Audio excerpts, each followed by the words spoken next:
Assalamu alaikum. On n'oubliera jamais ces paroles. Écoutez et partagez. La bande de Gaza doit être israélienne. Il y aura une large majorité pour une réimplantation à Gaza. Ce territoire nous appartient de droit. L'émigration en masse des Arabes de Gaza et une installation juive. De toute façon, ce territoire nous revient de droit. Il y a une solution pour tous ceux qui sont un peu dérangés par cette guerre, c'est de partir. Gaza est une terre juive. Il y a une population arabe qui habite dans la terre d'Israël, qui est venue attirée par le développement de cette terre. Il faut que les Gazaouis partent de Gaza. C'est une terre qui est juive. S'ils ont des velléités nationales, eh bien, ils doivent aller les exercer ailleurs. Ce qu'il fallait, c'était raser Gaza, qu'il ne reste plus rien de Gaza. Aujourd'hui, ce que l'on veut, c'est que Gaza soit rasé complètement, que notre aviation pilonne.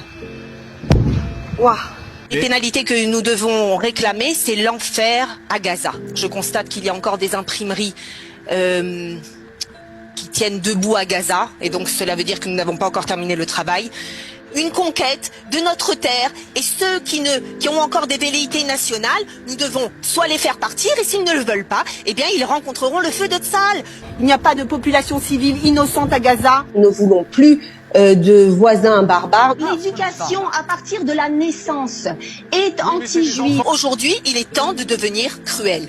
Il est totalement immoral de penser une seule seconde à ravitailler la population civile qui est tout sauf une population civile innocente. Nous devons arrêter les camions inhumanitaires, nous devons arrêter l'alimentation en eau, en électricité. Ce qui concerne les Arabes dits palestiniens, ça a commencé justement par le grand bluff du peuple palestinien, qui est une invention de toutes pièces. Il n'y a pas de peuple palestinien, c'est le plus grand coup de bluff du XXe siècle. La victimisation de ces Arabes qui, après avoir agressé Israël, eh bien, après la riposte de l'État juif, eh bien, effectivement, il y a des morts.